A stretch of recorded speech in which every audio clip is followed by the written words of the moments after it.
हम पढ़ रहे थे क्लास 11 फिजिक्स, जिसमें हमारा चैप्टर चल रहा था system of particles and rotational motion. तो इससे रिलेटेड हम थ्योरी तो सभी कंप्लीट कर चुके हैं, कुछ एग्जांपल भी कर चुके हैं। आज हम इसका क्या करते हैं, कुछ एग्जांपल और करते हैं इससे रिलेटेड, इस चैप्टर से रिलेटेड कुछ एग्जांपल और कर लेते हैं। हम एनसीईआरटी के एग्जांपल ही मेनली फोकस कर रहे हैं, क्योंकि ये जो एग्जांपल है ये बहुत इंपॉर्टेंट एग्जाम्पल है, इनमें बहुत सारे कॉन्सेप्ट हैं, तो इन कॉन्सेप्ट को समझना है। उस हिसाब से तुम्हारी थ्योरी भी माइंड में क्या हो जाएगी, सेट हो जाएगी। तो आज का हम एग्जाम्पल नंबर फर्स्ट कर लेते हैं। Find the first equation of motion for rotational motion. हमारे पास रोटेशनल मोशन के लिए फर्स्ट इक्वेशन ऑफ मोशन निकालनी है। तो first equation of motion actually में जो होती है वो होती है v equal to u plus a t. ये होती है first equation of motion translation motion के लिए, या फिर जिसको तुम लीनियर मोशन भी कह सकते हो। उसमें first equation of motion v equal to u plus a t को हम इस तरीके से लिख देते हैं। और ये जो इक्वेशन है, ये इक्वेशन आती कहाँ से, इस इक्वेशन को याद करते हैं। देखो हमारे पास एक्सेलरेशन का फॉर्मूला होता है dv अपॉन dt, यहीं से इक्वेशन निकल के आती है। हम क्या करते हैं, जब हम dv को कैलकुलेट करते हैं तो dt को इधर मल्टीप्लाई कर देते हैं ऐसे, फिर दोनों तरफ इंटीग्रेशन कर देते हैं, integration of dv integration a of dt। अगर dv का तो v हो जाता है, a बाहर आ जाएगा कॉन्स्टेंट, और t हो जाएगा यहाँ पे dt का t हो जाएगा। मैंने क्या बोला, a बाहर आएगा, देखो इस तरीके से होगा ना, ये a बाहर आएगा इंटीग्रेशन साइन से, dt बच जाएगा। और dt का जो इंटीग्रेशन होगा, देखो एक्चुअली में जो होता है इंटीग्रेशन और differentiation are opposite to each other, तो ये इंटीग्रेशन साइन डिफरेंशिएशन साइन से समझो कट गया, तो बचेगा t, तो सिंपल t बच गया। अब प्लस एक कांस्टेंट भी जोड़ते हैं जब भी ये हम इंटीग्रेशन करते हैं। अब यहाँ पे हम बात करते हैं at t equal to zero, अगर हम टाइम को जीरो ले लें तो v इक्वल टू सी बच जाएगा। और टाइम जीरो लेने का मतलब क्या है भाई, जो ये वेलोसिटी है, ये जो v है, जो ये इनिशियल वेलोसिटी बन जाएगी। टाइम जीरो का मतलब क्या है कि हम इनिशियल वेलोसिटी की बात कर रहे हैं। जब टाइम स्टार्ट हुआ तो उस समय ऑब्जेक्ट का वेलोसिटी कितना था, उसको हमने इनिशियल वेलोसिटी बोला। और उसको हम v से ना दिखा के किससे दिखाते हैं, u से दिखाते हैं। और इस v की और या फिर इस c की वैल्यू हम इस इक्वेशन में वापस रख देते हैं, जो इक्वेशन ये बनी है हमारी। तो ये v इक्वल टू क्या हो जाएगा, a ऐसे ही रहेगा, t ऐसे ही रहेगा, और c की जगह हम u रख देंगे। तो v इक्वल टू क्या हो गया, u प्लस ए टी। इस तरीके की इक्वेशन ये बन गई। इसी तरीके से देखो हमारे पास जो है, हम अच्छे जानते हैं, देखो इस क्वेश्चन का जो है हमारे पास जो क्वेश्चन बोलेगा find the first equation of motion for rotational motion, उसको इस तरीके से करना है। Alpha equal to d omega by d t होता है। एल्फा एंगुलर एक्सेलरेशन हो गया, ओमेगा जो हो गया इसका क्या हो गया, एंगुलर वेलोसिटी हो गया। और एंगुलर वेलोसिटी का हम टाइम के रिस्पेक्ट में डिफरेंशिएशन कर रहे हैं, हमारे पास एंगुलर एक्सेलरेशन मिल जाएगा। तो ये इस तरीके से हो जाएगा alpha d t equal to d omega, या फिर इसको हम अपोजिट करके लिख देंगे d omega equal to alpha d t. अब बोथ साइड इंटीग्रेशन करेंगे, integration d omega integration alpha d t. ओ ये डी ओमेगा का इंटीग्रेशन ओमेगा आ गया, अल्फा यहाँ से बाहर आ जाएगा, टी बच जाएगा प्लस सी, इस तरीके से। अब हमें क्या करेंगे, let t equal to zero, या if t equal to zero, तो ओमेगा इक्वल टू हमारे पास जो बचेगा केवल सी बचेगा, उसको हम ओमेगा नोट मान लेंगे। मतलब देखो टी इक्वल टू जीरो का मतलब क्या है, इनिशियली जब टाइम स्टार्ट हुआ वहां से वहां पे जो ऑब्जेक्ट का वेलोसिटी है उसको हम ओमेगा नॉट मान लेंगे, या फिर जो हमने सी की वैल्यू निकाली, देखो जैसे हमने टी जीरो रखा है तो जीरो हो गया, हमारे पास बचा क्या, ओमेगा बराबर सी। और एक्चुअली में हम उसको ओमेगा नोट मानेंगे, और ये ओमेगा नोट क्या है, इनिशियल एंगुलर वेलोसिटी की तरह यहाँ पे काम करेगा। ये हो जाएगा इनिशियल एंगुलर वेलोसिटी। तो इस जो हमारे पास सी की वैल्यू ओमेगा नोट आई, इसको हम इसी इक्वेशन में दोबारा पुट कर देंगे। तो देखो ओमेगा तो ऐसे ही रहेगा, ये अल्फा भी ऐसे ही रहेगा, टी भी ऐसे रहेगा, सी की जगह ओमेगा नोट आ जाएगा। या फिर हम इस इक्वेशन को कुछ इस तरीके से लिख देंगे, omega equal to omega naught plus alpha t. तो जो है हमारे पास फर्स्ट इक्वेशन ऑफ मोशन के कंपेरेबल रोटेशनल इक्वेशन के लिए भी एक इक्वेशन बन गया। तो ये इक्वेशन कुछ इस तरीके से निकलता है। तो अच्छा सा है, देखो उसका सॉल्यूशन तुम्हारे पास जो क्वेश्चन दे रखा है उसको यहाँ से लेके यहाँ तक इसका सॉल्यूशन करना है, बहुत आसान। तो ये क्वेश्चन नंबर फर्स्ट इस तरीके से सॉल्व हो जाएगा। अब हम अपना नेक्स्ट क्वेश्चन कर लेते हैं। नेक्स्ट क्वेश्चन क्या है, the angular speed of a motor wheel is increased from 1200 RPM to 3120 RPM in 16 second. Number first, what is the angular acceleration. और नंबर सेकंड क्या है, how many revolution does the engine make during this time. तो इसका solution भी आसान हो जाएगा, जो हमारे पास पहले गिवन है, पहले हम उसको नोट डाउन कर लेते हैं और फिर हम उसके हिसाब से उसका क्वेश्चन कर लेंगे। देखो इसने क्या बोला, इसका जो एंगुलर स्पीड है वो कहाँ से इंक्रीज हो रहा है, 1200 आरपीएम से ये होता है राउंड पर मिनट। राउंड पर मिनट इसका मीनिंग है राउंड पर मिनट। और कहाँ तक जा रहा है, 3120 यानी कि 3120 आरपीएम तक। तो इसका जो ओमेगा जीरो है वो तो तुम्हारे पास 1200 आरपीएम है। देखो इसे बोलेंगे हम रेट पर मिनट भी बोल सकते हो, राउंड पर मिनट बोल सकते हो। एक्चुअली में जो है ये क्या है, रेट पर मिनट है, या फिर इसको राउंड पर मिनट बोलो। एक्चुअल में जो है ओमेगा नॉट नहीं है, इसको यहाँ पे देखना है, जब भी हमारे पास ऐसे पर मिनट करके कुछ दे दे तो ये क्या है, हमारे पास ये फ्रीक्वेंसी दे रखी है। इस चीज का आपको ध्यान रखना पड़ेगा कि ये हमारे पास क्या है, फ्रीक्वेंसी है। अच्छा मैंने क्या बोला, ये ओमेगा नॉट नहीं दे रखा है, ये जो है फ्रीक्वेंसी, इसको इनिशियल फ्रीक्वेंसी एफ मान लो। अब हम जब भी क्या कहते हैं, ये तो बात हो गई किसकी, ये बात कर रहे हैं हम, ये क्या है फ्रीक्वेंसी। एक्चुअली में ये क्या है, रेट पर मिनट या फिर राउंड पर मिनट। देखो एक्चुअली में जो है वो क्या हो रहा है, क्या बोल रहा है कि जो भी मोटर व्हील है हमारे पास है, जो मोटर व्हील है मेकिंग टर्न्स पर मिनट में कितने टन लगा रहा है, दे रखा है उसने, इतना तो दे रखा है, पर मिनट में वो लगा रहा है 1200 टन, है ना। अब तो पर मिनट में लगा रहा है मतलब 60 सेकंड में लगा रहा है, तो मोटर व्हील मेकिंग ऐसे लिख सकते हैं, दोबारा से लिखेंगे तो मोटर व्हील मेकिंग टर्न्स पर 60 सेकंड इक्वल टू 1200। तो 1 सेकंड में फिर लिखेंगे the motor wheel making turns per second is equal to 1200 upon क्या आ जाएगा, ये 60 आ जाएगा, 60 से डिवाइड कर देंगे, 0 से 0 कट गया, 6 टू 12 ऐसा आ गया 20। अब देखो ये जो हमारे पास आ गया ये फ्रीक्वेंसी आ गई, देखो पर सेकंड में निकाल दिया हमने, ये फ्रीक्वेंसी निकाल दी हमने एक्चुअल में, इसको हम ऐसे ही बोल सकते हैं, ये क्या होता है हर्ट्ज बोल सकते हैं इसको, ये फ्रीक्वेंसी का यूनिट बन गया हर्ट्ज, 20 हर्ट्ज। तो एक्चुअल में देखो हमारे पास क्वेश्चन किस तरीके का था, अच्छे समझना, जब भी ऐसा क्वेश्चन दिया होगा उसका एंगुलर स्पीड जो है 1200 आरपीएम से यानी कि 1200 आरपीएम से 3120 आरपीएम तक 16 सेकंड में बढ़ गया। एक्चुअल में जो ये है 1200 आरपीएम, मैंने इसका मीनिंग बताया राउंड पर मिनट है, यानी कि the motor wheel making turns पर मिनट 1200 राउंड, एक मोटर व्हील है जो पर मिनट में, एक मिनट में 1200 राउंड लगा रहा है। इसका मतलब क्या होगा कि वो 60 सेकंड में कितने राउंड लगा रहा है, 1200। फिर से लिखोगे यहाँ पे, देखो मैंने लिखा नहीं, आपको फिर से लिखना है the motor wheel making turns पर 60 सेकंड इक्वल 1200। इसी तरीके से लिखोगे the motor wheel making turns per second में कितना टन लगाएगा, तो हम 60 से डिवाइड कर देंगे, तो मतलब पर सेकंड में जो है वो 20 टन लगाएगा, 20 टन्स लगा रहा है, 20 राउंड लगा रहा है, यानी 20 हर्ट्ज उसकी फ्रीक्वेंसी हो गई। हमें निकालना है ओमेगा नॉट, यहाँ पे क्या करना है, इनिशियल एंगुलर फ्रीक्वेंसी निकालनी है, तो वो सिंपल सी बात है 2 पाई एफ से निकलती है, बहुत आसान सी बात है। 2 पाई इंटू एफ की जगह वैल्यू रख देंगे तो हमारे पास आ जाएगा 40 पाई। और हमेशा ध्यान रखना है जो एंगुलर क्या होती है, ये स्पीड होती है या फिर एंगुलर वेलोसिटी होती है, इसका यूनिट होता है रेडियन पर सेकंड। तो इस तरीके से तुम्हारे पास जो इनिशियल एंगुलर स्पीड है वो निकल के आ जाएगी इतनी। इसी तरीके से तुम फाइनल एंगुलर स्पीड निकालोगे, वो कैसे निकालोगे भाई, हमारे पास दे रखा है 3120 राउंड पर मिनट, पहले इसको सेकंड में, पर सेकंड में इतने राउंड आएंगे देखो, है ना, और इंटू इसको मल्टीप्लाई कर देंगे 2 पाई से। तो जैसे हम इसको 2 पाई से मल्टीप्लाई करते हैं, एक्चुअल में हमने यही किया है, देखो सिमिलरली जैसे हमने ओमेगा नॉट निकाला, ठीक उसी तरीके से हम ओमेगा भी निकालेंगे। ये इनिशियल एंगुलर वेलोसिटी है, याद रखना एंगुलर वेलोसिटी को हम एंगुलर फ्रीक्वेंसी भी कह देते हैं, और नॉर्मल फ्रीक्वेंसी अलग चीज होती है। तो ये ओमेगा नॉट हमने क्या करा, इनिशियल एंगुलर वेलोसिटी निकाली 2 पाई एफ करके, एफ हमारे पास गिवन था ही, हमारे पास 1200 राउंड पर मिनट दे रखा था, तो हमारे पास जो फ्रीक्वेंसी होती है वो होती है राउंड पर सेकंड। तो हमें देखो राउंड पर मिनट तो दे रखे हैं, लेकिन हमें क्या करना है, राउंड पर सेकंड निकालना है। राउंड पर मिनट का मतलब क्या है कि 60 सेकंड में 1200 राउंड मार रहा है, इसका मतलब 1 सेकंड में वो व्हील मारेगा इतने राउंड, 20 राउंड मारेगा, यानी कि 20 हर्ट्ज उसकी फ्रीक्वेंसी हो गई। इसी तरीके से हमने उसका क्या करा, ये इनिशियल एंगुलर फ्रीक्वेंसी निकाल दी ओमेगा नॉट, जिसको हम 2 पाई एफ से, ये इसका एक फॉर्मूला है, बिल्कुल याद रखना 2 पाई एफ से निकालते हैं। इसी तरीके से हमारे पास फाइनल एंगुलर वेलोसिटी आ जाएगी। देखो जैसे हम पहले हम क्या निकालेंगे, पहले हम ये एफ है, देखो एक्चुअल में जो फॉर्मूला होता है वो क्या होता है, एंगुलर वेलोसिटी का 2 पाई एफ होता है। 2 पाई तो ठीक है, एफ क्या, फ्रीक्वेंसी, फ्रीक्वेंसी क्या होती है, the number of turns per second. तो पर मिनट में नंबर ऑफ टर्न्स तो इतने दे रखे हैं, तो पर सेकंड में कितने आ जाएंगे, हम इसे 60 से डिवाइड कर देंगे, सिंपल सी बात है। तो एफ की वैल्यू ये निकल गई, ये 2 पाई की वैल्यू रख दी। अब जो कट ना होगा वो कट जाएगा, देखो ये हो जाएगा 6 5 30 हो जाएगा, 6 2 12 इंटू 2 पाई हो जाएगा, तो इसको भी हम मल्टीप्लाई कर देंगे तो आ जाएगा 104 पाई और रेडियन पर सेकंड। इस तरीके से हम इसका इनिशियल एंगुलर स्पीड भी निकाल दिया हमने, और फाइनल एंगुलर स्पीड भी निकाल दिया। अब हमारे पास टाइम भी दे रखा है, जो इसका स्पीड है वो कितने सेकंड में चेंज हो रहा है भाई, इतने से।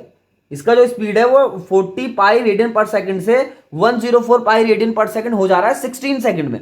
तो हमारे पास जो पहला क्वेश्चन है, what is the angular acceleration. तो एंगुलर एक्सेलरेशन देखो पहला यहाँ पे सीधा लिख दोगे, एंगुलर एक्सेलरेशन अल्फा बराबर होता है omega minus omega naught by T. जिस तरीके से आप वेलोसिटी निकालते हैं, सिंपल सी बात होती है, वेलोसिटी क्या होता है, एक्सेलरेशन इक्वल टू क्या होता है, the rate of change of velocity, v minus you upon T, ऐसे वेलोसिटी होता है, एक्सेलरेशन होता है, सॉरी क्या निकालना है, एक्सेलरेशन है। एक्सेलरेशन बराबर क्या होता है, v minus you upon T. इसी तरीके से एंगुलर एक्सेलरेशन अल्फा बराबर omega minus omega not upon T. ये v जो है ये फाइनल वेलोसिटी है, ओमेगा जो है देखो फाइनल एंगुलर वेलोसिटी है, u लीनियर वेलोसिटी क्या है, ये इनिशियल वेलोसिटी है, ओमेगा नॉट क्या है, इनिशियल एंगुलर वेलोसिटी है। इसी तरीके से आप सारी वैल्यू यहाँ पे पुट करेंगे तो ये हो जाएगा 104 पाई माइनस ये हो जाएगा 40 पाई और डिवाइडेड बाई टी 16 कर देंगे, और इसको आपस में क्या करेंगे, पहले इसको माइनस करेंगे, तो माइनस करके तुम्हारे पास कितना आ जाएगा, ये सीधी इस बार इसको माइनस करते हैं, देखो 40 ये हो गए, और 40 माइनस करने कहने का मतलब क्या हो गया, देखो 104 से 40 माइनस करो, 94 आ गया, 84 आ गया, 74 आ गया और 64 आ गया। तो 64 पाई हो जाएगा ऊपर, और नीचे 16 हो गया, और ये कट जाएगा 16 फोड़ जा तो हो जाएगा 4 पाई। और याद रखना है एंगुलर एक्सेलरेशन उसका यूनिट होता है रेडियन पर सेकंड स्क्वायर, है ना। तो एंगुलर एक्सेलरेशन हमारे पास निकल के आ गया। तो बहुत आसान सी बात है, बहुत सिंपल सी बात है कि 4 pi radian per second square हमने कैसे निकालेगा, alpha equal to omega minus omega naught by t करके, जैसे हमारे पास एक्सेलरेशन का फॉर्मूला होता है, ठीक उसी तरीके से एंगुलर एक्सेलरेशन का फॉर्मूला भी हमने लगाया, तो हमारे पास आंसर आ गया 4 pi radian per second square. अब हमारे पास सेकंड क्वेश्चन क्या है, how many revolution does the engine makes during this time, मतलब वो नंबर ऑफ रिवॉल्यूशन बताना है कि कितने रिवॉल्यूशन लगा रहा है ड्यूरिंग दिस टाइम, इस टाइम में जो हमारे पास इंजन है उसके कितने रिवॉल्यूशन लग रहे हैं। तो सबसे पहले इसके लिए हमें फाइंड आउट करना पड़ेगा। यहाँ पे सबसे पहले हम फाइंड आउट करेंगे थीटा। थीटा क्या है एक्चुअली में, जो थीटा है वो एंगुलर क्या है, डिस्प्लेसमेंट है। तो सबसे पहले हम एंगुलर डिस्प्लेसमेंट निकालते हैं। एंगुलर डिस्प्लेसमेंट का मतलब क्या हो गया कि जो वो इंजन है वो कितना एंगल कवर कर चुका है इतने टाइम में। 16 सेकंड हमारे पास दे रखा, तो 16 सेकंड में जो इंजन है वो जो उसका व्हील है या फिर उसका जो एक्सिस है वो कितने एंगल घूम चुका है, कितने का एंगल घूम चुका है। मतलब 1 टन मारेगा अगर पूरा तो 360 का एंगल हो जाएगा। 2 टन मार देगा, मान लो 2 चक्कर मार दिए अगर उसने 16 सेकंड में, मान लो 16 सेकंड में कितने मार दिए, 2 चक्कर मार दिए, तो इसका मतलब वो क्या हो जाएगा 720 का एंगल बना देगा। अगर 3 चक्कर मार देगा वो 16 सेकंड में, तो वो क्या करेंगे जो हमारे पास 360 है उसको हम 3 से मल्टीप्लाई कर देंगे। इसी तरीके से सारे एंगल निकलते चले जाएंगे। तो इस तरीके से हमारे पास ये क्वेश्चन था, बहुत अच्छा क्वेश्चन है ये भी। इस तरीके को हमें क्या करना है, सबसे पहले हम इसका टोटल एंगुलर डिस्प्लेसमेंट निकालेंगे। जैसे टोटल एंगुलर डिस्प्लेसमेंट निकल जाएगा, टोटल एंगुलर डिस्प्लेसमेंट को हम डिवाइड कर देंगे किससे, क्या करेंगे हम 2 पाई से डिवाइड कर देंगे, मतलब 360 से डिवाइड कर देंगे, तो हमारे पास नंबर ऑफ टोटल रिवॉल्यूशन निकल के आ जाएंगे। तो ये क्वेश्चन भी आसान है, इसको भी देख लेते हैं। एक्चुअली मैंने क्या बोला, हमारे पास जो हमें निकालना है टोटल नंबर ऑफ रिवॉल्यूशन, है ना। तो हम यहाँ पे थीटा इक्वल टू फॉर्मूला लगाएंगे।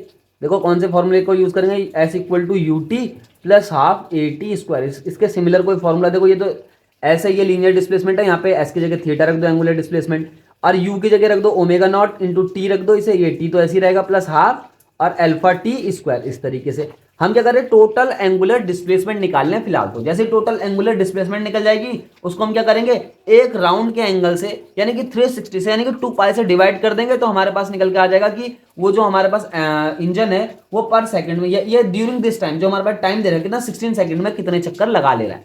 तो सबसे पहले टोटल एंगुलर डिस्प्लेसमेंट निकालते हैं। ओमेगा नॉट की वैल्यू भी रखते हैं, सारी वैल्यू जो हमारे पास गिवन है उसको रख लेते हैं। तो ओमेगा नॉट की वैल्यू हमारे पास 40 पाई थी, इंटू टी हमारे पास 16 सेकंड है, प्लस हाफ इंटू अल्फा की वैल्यू अभी हम निकाल चुके हैं, तो अल्फा की वैल्यू हमारे पास निकल के आई थी 4 पाई। इसी तरीके से टी स्क्वायर यानी कि 16 का स्क्वायर। इस तरीके से हम सारी वैल्यू में पुट करेंगे तो हमारे पास जैसे आंसर निकल के आएगा वो आएगा 1152 पाई। और देखो ये हमारे पास थीटा है, एंगुलर डिस्प्लेसमेंट है, तो एंगुलर डिस्प्लेसमेंट की यूनिट होती है रेडियन। तो इस तरीके से लिख देंगे हमारे पास 1152 पाई रेडियन। इस तरीके से टोटल डिस्प्लेसमेंट, एंगुलर डिस्प्लेसमेंट हमारा ऑब्जेक्ट का निकल के आ गया इंजन का, कि टोटल एंगुलर डिस्प्लेसमेंट इतना है। तो हमें क्या निकालना है, एक्चुअली हमें निकालना है the number of revolution, the number of revolution during this time, the number of revolution during this time, during this time.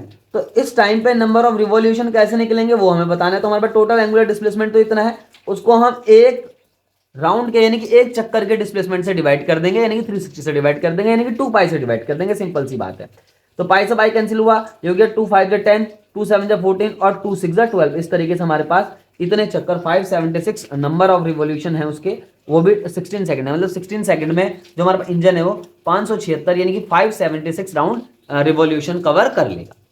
अब हम क्वेश्चन नंबर 3 देख लेते हैं, हमारा क्या है। A cord of negligible mass is wound round the rim of a flywheel of mass 20 kg and radius 20 centimetre. देखो हमारे पास ये फ्लाईव्हील दे रखा है, इसका मास दे रखा 20 kg, इसका रेडियस दे रखा 20 centimetre. A steady pull of 25 Newton is applied on the cord as shown in figure। देखो हमारे पास जो हमारे पास गिवन है सबसे पहले उसको लिख लेते हैं। तो हमारे पास सबसे पहले उसने दे रखा है, हमारे पास मास दे रखा है 20 kg का, लिख लो मास दे रखा भाई। रेडियस दे रखी है, रेडियस लिख लो 20 सेंटीमीटर की। तो इस सेंटीमीटर को तो पहले आप मीटर में चेंज कर दो, क्योंकि हमारे पास जो सॉल्यूशन है वो ऐसा सिस्टम में लेते हैं हम ज़्यादातर। तो ये 0.2 मीटर हो जाएगा, या फिर इसको इस तरीके से भी लिख सकते हो 2 × 10⁻1 metre.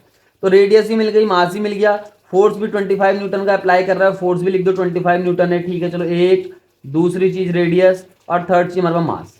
The flywheel is mounted on a horizontal axle with frictionless bearings. ठीक है, सबसे पहले निकालना है compute the angular acceleration of the wheel. अभी हमारे पास जो 3 चीजें गिवन है, आर है, एफ है और एम है, इनकी मदद से हम क्या करेंगे, सबसे पहले हम निकालेंगे उसका सबसे पहला कंप्यूट द एंगुलर एक्सेलरेशन। तो एंगुलर एक्सेलरेशन निकालते देखो, एक फॉर्मूला याद दिलाता हूं आपको, टाउ बराबर होता है आई इंटू एल।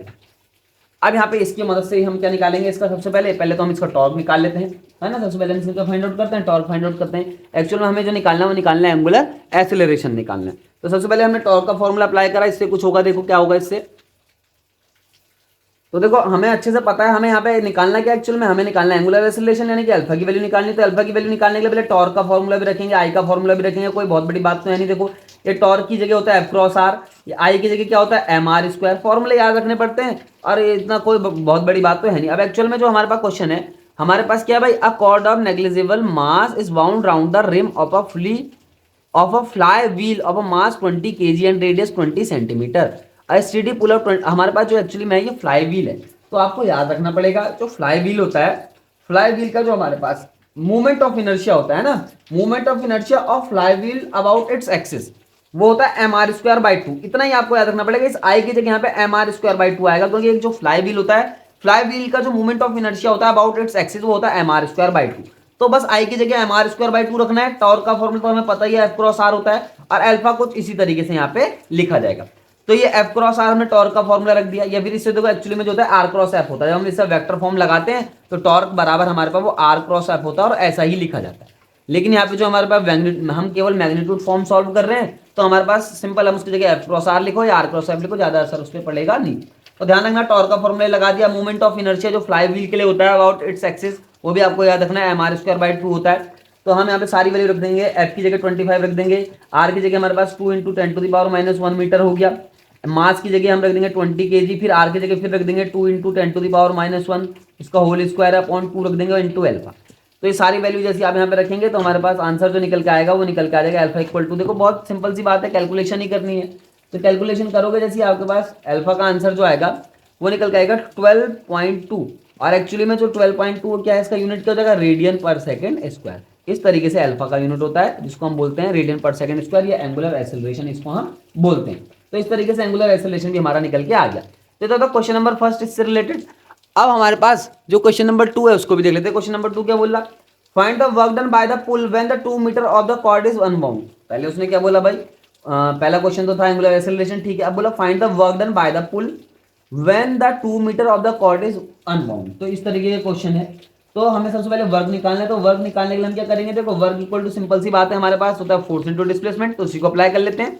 हमारे पास जो क्वेश्चन है वो क्या है, वर्क इक्वल टू क्या होता है, देखो सिंपल सी बात है, फोर्स इंटू डिस्प्लेसमेंट होता है। तो वर्क तो बहुत आसान सी बात होगी, 25 इंटू डिस्प्लेसमेंट 2 मीटर की बोली है उसने, तो सिंपल से हमने फोर्स की जगह 25 रख दिया और डिस्प्लेसमेंट की जगह 20 रख दिया, 2 रख दिया सॉरी, तो हमारे पास 50 जूल निकल के आ गया। तो ये तो वर्क तो निकल के आ गया भाई, दूसरे नंबर का जो हमारे पास क्वेश्चन था उसका वर्क निकल गया बी वाले का, और उसने वर्क बोला, तो सिंपल सी बात है फोर्स इंटू डिस्प्लेसमेंट हम इसे निकाल देंगे।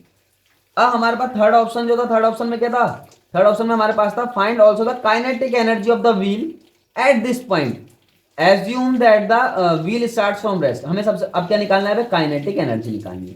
तो काइनेटिक एनर्जी निकालने के लिए उसने एक चीज और वहां पे बोला है कि assume that wheel starts from rest, यानी कि ओमेगा 0 को तो हम 0 मान लेंगे, यानी कि इनिशियल एंगुलर वेलोसिटी जो है उसका 0 हो जाएगा।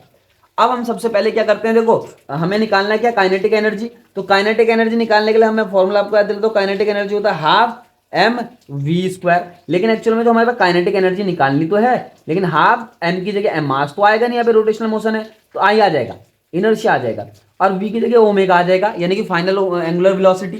तो हमें आई और ओमेगा, यानी कि हमारे पास ओमेगा कैलकुलेट करना है। तो ओमेगा कैलकुलेट करने के लिए देखो हम एक फॉर्मूला अप्लाई करते हैं, लास्ट वाला जो फॉर्मूला क्या था, third equation, v square equal to u square plus 2as।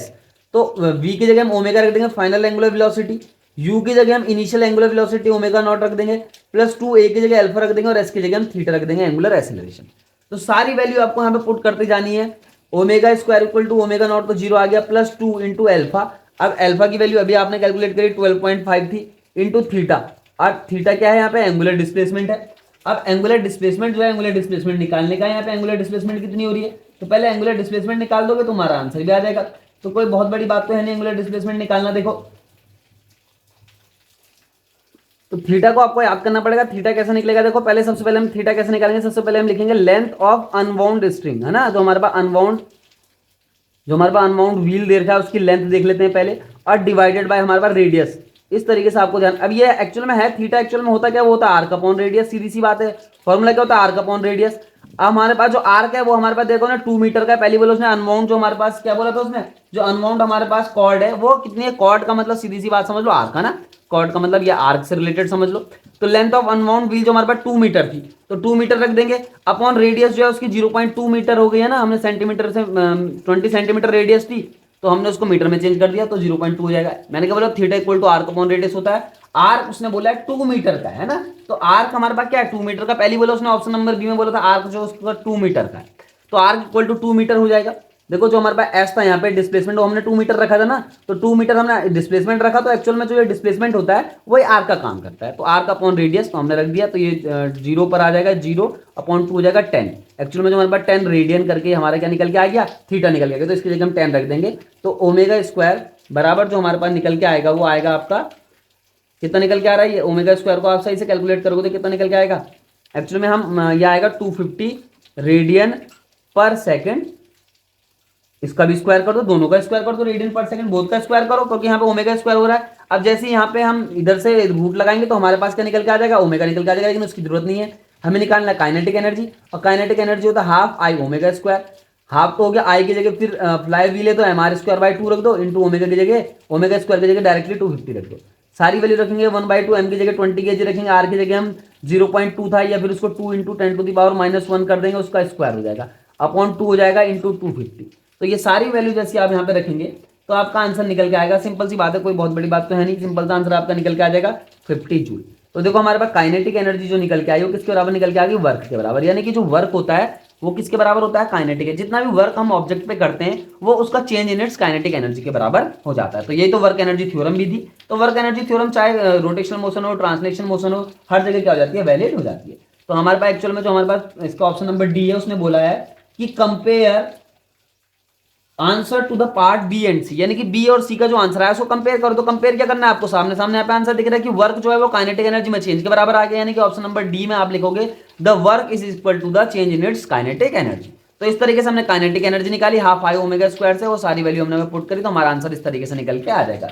तो काइनेटिक एनर्जी निकालना बहुत आसान था, है ना। तो इस तरीके से हमने सबसे पहले थीटा निकाला, थीटा मैंने आपको बता दिया आर्क अपॉन रेडियस, आर्क जो होता है एक्चुअल में वो डिस्प्लेसमेंट ही होता है, जो लीनियर डिस्प्लेसमेंट होती है उसी को हम आर्क कहते हैं। तो इस तरीके से हमने 3 क्वेश्चन सीखे इस वाली वीडियो में, तो बहुत अच्छे क्वेश्चन थे, आपको ध्यान रखना है, ये आपको कॉन्सेप्चुअल क्वेश्चन है, इससे आपको कॉन्सेप्ट क्या हो जाएगा, क्लियर हो जाएगा, और थ्योरी पार्ट पे आपको ज्यादा क्या करना है, फोकस करना है। Thank you.